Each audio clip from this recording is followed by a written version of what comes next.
बिस्मिल्लाहिर्रहमानिर्रहीम। अल्लाह के नाम से शुरू जो बड़ा मेहरबान और नहायत रहम वाला है। अस्सलाम वालेकुम। प्रोग्राम एक फ़िक्र के साथ मैं हूं मोहम्मद उस्मान अली बाट। आज का ये जो हमारा वीडियो का अनवान है वो डॉक्टर दानिश के अल्लामा खादिम हुसैन रिजवी साहब के ऊपर उठाए गए जो 6 एतराज़ात हैं उनका जवाब है। तो सबसे पहले मैं अपनी वीडियो देखने में तमाम दोस्त अहबाब को ये बता देना चाहता हूँ कि मैं खुद mass communication and media study का स्टूडेंट हूँ। तो इस हवाले से मैंने महसूस किया कि इसके ऊपर जो वीडियो है वो ज़रूर होनी चाहिए ताकि जो आवाम को जो हक़ है और बातिल इन दोनों के दरमियान जो फ़र्क है वो आपको बता दिया जाए। तो सबसे पहले जो डॉक्टर दानिश ने अल्लामा खादिम हुसैन रिजवी साहब के ऊपर जो एतराज़ किया वो कुछ यूँ था कि अल्लामा खादिम हुसैन रिजवी साहब ने 4 कुफर किए। सबसे पहले मैं डॉक्टर दानिश साहब से ये पूछना चाहता हूँ कि आपने ये बात तो कर दी कुफर किए, मगर आपने इनकी बात नहीं की कि अल्लामा खादिम हुसैन रिजवी साहब ने जो कुफर किया वो कुफर की कौन सी किस्म थी, वो कुफर कब किया, कुफर का फतवा किसने दिया। आपने इसके ऊपर बात नहीं की, आप सिर्फ वाई फैज छोड़ के आगे जा रहे हैं। आपने वहाँ पे ये भी बात की कि ये इल्मी क्वेश्चन है और इनके ऊपर बहस होनी चाहिए। चलिए ठीक है, आपने ये होंगे इल्मी, मगर मैं तो कहता हूँ ये आपके सवाल सिर्फ और सिर्फ जहाले के ऊपर मबनी है। अगर आप इल्म रखते हैं तो जिस तरह आपने सवाल किए फिर हम भी आपसे सवाल पूछने का हक रखते हैं कि ये जो अल्लामा खादिम हुसैन रिजवी साहब ने कुफर किया वो कुफर की कौन सी किस्म थी, वो लज़ूम कुफर था या इंतज़ाम कुफर था। तो इंशाअल्लाह हम उम्मीद करते हैं कि आप जब हमारी ये वीडियो सुनेंगे तो आप इसका जवाब ज़रूर देंगे।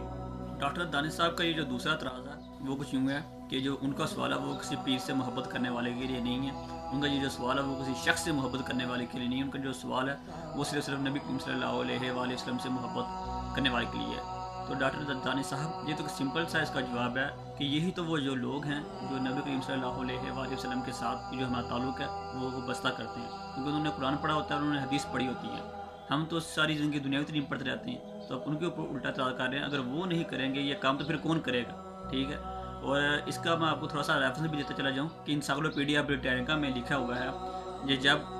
सब कॉन्टिनेंट में ये जो ब्रिटिशर आए हैं रूल करने के लिए, तो उन्होंने ये कहा कि जंग आज़ादी के लिए यहाँ पे जो है ना काम होता रहेगा, इस तरह की जो बगावतें होती रहेंगी। तो इनको रोकने का सबसे आसान तरीका ये है, ये जो खानकाहें हैं उनको तबाह कर दिया जाए, इनके जो पीर अज़ाम हैं उनके खिलाफ जो गलत प्रोपेगेंडा वो फैला दिया जाए, ताकि जो लोग हैं उनका ताल्लुक़ नबी से कमज़ोर हो जाए तो फिर हम इनको आसानी से काबू कर सकें। तो इंसाइक्लोपीडिया ऑफ ब्रिटानिका में तो ये लिखा है कि जो पीर अज़ाम हैं, ये जो आलिम दीन हैं, वो तो नबी करीम सल्लल्लाहु अलैहि वसल्लम के साथ जो ताल्लुक़ है वो मजबूत करते हैं। तो अभी माशाल्लाह बहुत से ऐसे आलिम दीन हैं जो पीर अज़ाम हैं जो कि ये काम कर रहे हैं। उनमें मौलाना इलियास कादरी अत्तारी साहब हैं, अल्लामा रज़ा साकिब मुस्तफ़ाई साहब हैं, अल्लामा पीर मोहम्मद साकिब बिन इकबाल शामी साहब हैं, अल्लामा खादिम हुसैन रिजवी साहब हैं, डॉक्टर अशरफ असद जली साहब हैं। तो ये सब काम वही तो कर रहे हैं, ये जो हमारा ताल्लुक़ है और ख़त्म नबूवत के ऊपर ये काम कर रहे हैं, और ये जो हमारा ताल्लुक़ है इसको अल्लाह ताला और नबी करीम सल्लल्लाहु अलैहि वसल्लम के साथ मजबूत कर रहे हैं। तो अब आप खुद देख लें कि आप किस डगर के ऊपर चाह रहे हैं कि आप नबी करीम सल्लल्लाहु अलैहि वसल्लम से जो ताल्लुक़ है,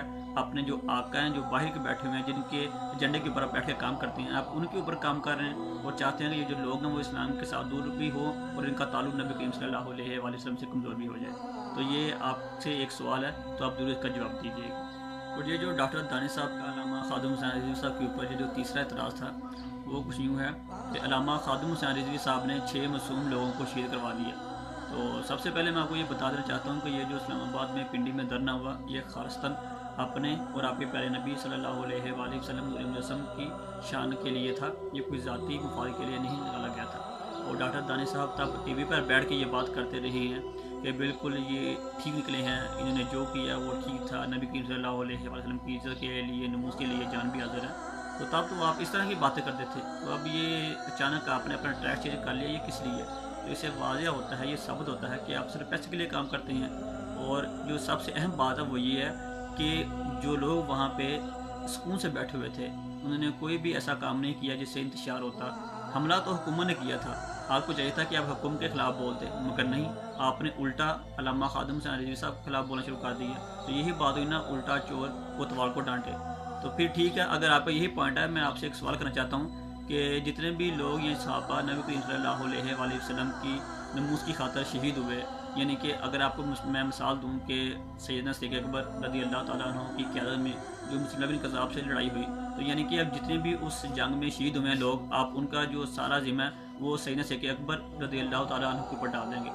तो अभी किस तरह का सवाल कर रहे हैं? आपको ये सवाल है और कोई लॉजिक बनती नहीं है, आप खुद उल्टा उसमें फंस रहे हैं। और ये जो डॉक्टर दानिश साहब का ये जो चौथा एतराज़ था वो कुछ यूँ था کہ علامہ خادم حسین رضوی صاحب کہاں گئے ہیں، کہاں چھپ گئے ہیں علامہ خادم حسین رضوی صاحب۔ تو ڈاکٹر دانش صاحب آپ کو یہ بھی عرض ہے کہ علامہ خادم حسین رضوی صاحب کہیں چھپے نہیں ہیں، وہ تو دن رات ختم نبوت کے اوپر کام کر رہے ہیں۔ صرف ہوا یہ ہے کہ صرف اتنا سا کام کیا آپ کے میڈیا نے اور آپ نے کہ علامہ خادم حسین رضوی صاحب کو بلیک آؤٹ کر دیا اور کچھ بھی نہیں۔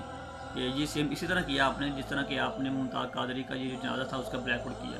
تو اب آپ کہہ رہے ہیں کہ علامہ خادم حسین رضوی صاحب چھپ گئے ہیں، وہ سامنے نہیں آتے۔ سوشل میڈیا جو وہ بڑا پڑا ہے، جو رضوی میڈیا پہ جا کے چیک کرے، جو ان کے پیجز ہیں اور جو دیگر چینل یوٹیوب پہ چل رہے ہیں یا فیس بک پہ چل رہے ہیں پیجز، وہ آپ جا کے دیکھ سکتے ہیں۔ آپ کی مثال اس طرح کی ہے کہ جب بلی شکار کے لیے آتی ہے، اگر کبوتر بیٹھا ہو تو کبوتر بلی کو دیکھ کے اپنی جو آنکھیں وہ بند کر لیتا ہے، تو وہ سمجھتا ہے کہ مجھے کوئی دیکھ نہیں رہا اور نہ ہی میں کسی کو دیکھ رہا ہوں، مگر ہوتا یہ ہے کہ جو بلی آتی ہے وہ کھا جاتی ہے۔ بالکل سیم اسی طرح یہ جو علامہ خادم حسین رضوی صاحب ہیں اور یہ جو ڈاکٹر اشرف حسن جائی صاحب ہیں، یہ ختم نبوت کے اوپر کام کر رہے ہیں۔ جتنا بھی یہ جو پاکستان میں سیکولر لبرلزم کا اور الہاد کی یہ جو تنظیمیں کام کر رہی ہیں، یہ جو سارا سسٹم چل رہا ہے انشاءاللہ، اور اب یہ جو ختم نبوت کے لحاظ سے یہ جو سارا کام چل رہا ہے، اب یہ اس کے اوپر ورک ہو رہا ہے، تنظیمیں چل رہی ہیں، اب یہ جو علامہ خادم حسین رضوی صاحب سیاست میں آ گئے ہیں، تو امید ہے کہ جس طرح یہ جو بلی ہے وہ کبوتر کو کھا جاتی ہے، اس طرح یہی جو نظام ہے، یہ جو اسلام کا نظام ہے، یہ تمام جھوٹے نظاموں کو بھی کھا جائے گا، اس کے ساتھ ساتھ سیکولر لبرلزم کا یہ جو نظام ہے اس کو بھی کھا جائے گا۔ یہ جو ڈاکٹر دانش صاحب کا یہ جو 5واں سوال ہے وہ کچھ یوں ہے کہ کہاں گئی ظفر عبد رپورٹ اور کہاں گئی سزا، یہ جو ختم نبوت کے یہ جو سارے کام کرنے والے ہیں اس کے جو ذمہ داران ہیں۔ تو اس کا سمپل سا جواب ہے کہ اگر دو بندوں کے درمیان لڑائی ہو، اگر تیسرا بندہ صلح کروا دے تو رہنے دے۔ اگر آپ کا بینک اکاؤنٹ ہے تو میں اس حساب سے آپ کو بتاتا ہوں کہ جب اگر کوئی بینک سے کوئی بندہ لین دین کرے، اگر کوئی تیسرا بندہ اس کی ضمانت دے، تو اگر کوئی فریقین جس کی وہ ضمانت دی گئی ہے اگر وہ اس کے اوپر پورا نہ اترے تو ضمانت دینے والا سے یہ پوچھا جاتا ہے۔ بالکل سیم اسی طرح اس کا سمپل سا جواب ہے کہ یہ جو صلح کروائی تھی وہ جو تھرڈ پارٹی وہ کون تھی، یعنی کہ وہ پاک آرمی تھی، پاک فوج تھی۔ تو آپ اس سے جا کر پوچھیں کہ اس نے یہ جو ٹائم لیا تھا تو اس نے اس کے اوپر عمل درآمد کیا کہ نہیں، یعنی کہ جو آپ کی انگلی ہے، یہ جو آپ کا سوال ہے وہ انڈائریکٹ طریقے سے پاک آرمی کے اوپر اٹھ رہی ہے۔ یہ سوال آپ کو علامہ خادم حسین رضوی صاحب سے پوچھنے کی بجائے آپ کو چاہیے کہ آپ پاک آرمی سے کریں کہ آپ نے یہ جو وعدہ کیا تھا آپ نے اس کو پورا کیوں نہیں کیا۔ اور اب یہ جو آخری سوال ہے اور چھٹا سوال ہے ڈاکٹر دانش صاحب کا، وہ یہ ہے کہ وہ اپنا تھوڑا سا شکوہ کر رہے ہیں کہ علامہ خادم حسین رضوی صاحب ہمیں ٹائم دیتے، وہ کال نہیں اٹھاتے، ہم آپ سے سوال پوچھنا چاہتے ہیں۔ یہ اصل میں شکوہ نہیں، یہ تھوڑا سا طنز کر رہے ہیں۔ تو اس کا جواب کچھ یوں ہے کہ گھر میں بیٹھ کے جو کتا ہے وہ بھی شیر ہوتا ہے، جو بلی ہے وہ بھی شیر ہوتی ہے۔ تو اس طرح کے بہت سے لوگ ہمیں میڈیا پہ ملتے ہیں، سوشل میڈیا کے اوپر ملتے ہیں کہ جو کہ علامہ خادم حسین رضوی صاحب کو چیلنج کرتے ہیں مگر بعد میں وہ بھاگ جاتے ہیں۔ تو یہی جو حساب ہے وہ آپ کا ہے کہ آپ بھی چیلنج کر رہے ہیں۔ علامہ خادم حسین رضوی صاحب ایک اتنی بڑی تنظیم لے کے چل رہے ہیں، پارٹی بنائی ہوئی ہے، وہ چاہ رہے ہیں، ان کے کام ہے اور دن رات وہ ختم نبوت کے لیے کام کر رہے ہیں اور کانفرنس ان کی ہوتی ہے، جلسے ہوتے ہیں، جلوس ہوتے ہیں، وہ ان میں بیزی ہوتے ہیں۔ تو آپ کا کیا ہے، آپ تو وہاں پہ اسٹوڈیو میں بیٹھے ہوئے ہیں، آپ کو بنے بنے سوال مل جاتے ہیں، آپ ان کو بول دیتے ہیں۔ اور بس، اور رہی بات علامہ خادم حسین رضوی صاحب کی، جس طرح کہ آپ ان کو بدتمیزی کر رہے ہیں، تو ان کے لیے میں آپ کو یہی کہنا چاہوں گا کہ آپ کے جو میڈیا پرسن ہیں ان کے حوالے دے کے کہ عبد المالک کے شو میں حامد میر نے علامہ خادم حسین رضوی صاحب کے بارے میں کیا فرمایا، پہلی بات۔ دوسری، یہ جو ڈاکٹر شاہ مسعود نے لائیو ڈاکٹر شاہ مسعود نیوز ون پہ کیا فرمایا، آپ وہ بھی سن لیں۔ اور تیسری بات یہ ہے کہ اور مقبول جان صاحب تو علامہ خادم حسین رضوی صاحب کے بارے میں بہت ہی باتیں کر چکے ہیں نا، تو یہ آپ کو میں اس لیے مثال دے رہا ہوں کیونکہ ٹائم بھی تھوڑا شارٹ ہے اور میں آپ کو بتا رہا ہوں کہ آپ یہ تمام سن سکتے ہیں، آپ کو واضح ہو جائے گا کہ علامہ خادم حسین رضوی صاحب کو جو آپ نیچا دکھانا چاہ رہے ہیں، بتانا چاہ رہے ہیں کہ آپ کو سوال نہیں آئیں گے، آپ سے ہم آپ سے اس طرح کے سوال پوچھیں گے، تو یہ آپ کے لیے آپ ان کو ضرور سنیے گا۔ اینڈ پہ یہ جو ویڈیو کا کنکلوژن ہے وہ کچھ یوں ہے کہ ان تمام سوالات سے یہ کہ ڈاکٹر دانش نے پوچھے ہیں، تو اس سے یہ جو سیکولر طبقہ ہے وہ بہت خوش ہوا، جو لبرل طبقہ ہے وہ بہت خوش ہوا، اور سب سے اہم یہ جو قادیانی طبقہ ہے وہ بہت زیادہ خوش ہوا ہے۔ تو ان سے ان کو دعوی ملی ہوگی اور پیسے بھی ملے ہوں گے، امید تو ہے۔ بینگ اے میڈیا پرسن، کیونکہ میں خود میڈیا کا اسٹوڈنٹ ہوں، تو میرے نزدیک یہ تمام سوال صرف جہالت کے اوپر مبنی تھے، صرف انتشار بنانے کے لیے تھے، اس میں اتحاد کے حوالے سے کوئی بھی بات نہیں تھی۔ تو اینڈ پہ میں یہی کہوں گا کہ یہ جو رد الفساد، یہ جو کام سٹارٹ کیا ہے پاک آرمی نے، تو وہ ایسے دانشور میں ان کو نہیں مانتا، ایسے دانش گردوں کے خلاف بھی ہونا چاہیے اور ڈاکٹر دانش کے خلاف بھی ہونا چاہیے، تاکہ اس طرح کا یہ جو گند ہے وہ ملک پاکستان سے صاف کیا جائے۔ اب تک کے لیے اتنا ہی، انشاءاللہ نیکسٹ ویڈیو میں نیکسٹ ون کے ساتھ پھر حاضر ہوں گے۔ تب تک محمد عثمان علی بٹ کو دیجیے اجازت، اللہ نگہبان۔ آج لوگ ختم نبوت کے مسئلے کو بچوں کا کھیل سمجھ رہے، حکمران اس پر توجہ ہی کوئی نہیں۔ جہاں ختم نبوت کا انکار ہو وہاں عبادت خانہ نہیں ہوتا، عبادت خانہ تو وہ ہوتا ہے جہاں ما کان محمد نبا احد من رجالکم ولکن رسول اللہ و خاتم النبیین کی آیتیں پڑھی جاتی ہیں۔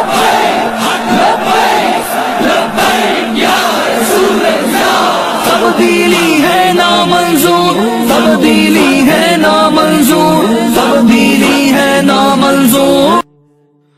اگر آپ کو یہ ویڈیو پسند آئی ہے تو لائک بھی کیجئے اور اپنے دوستوں کے ساتھ اسے شیئر بھی کیجئے۔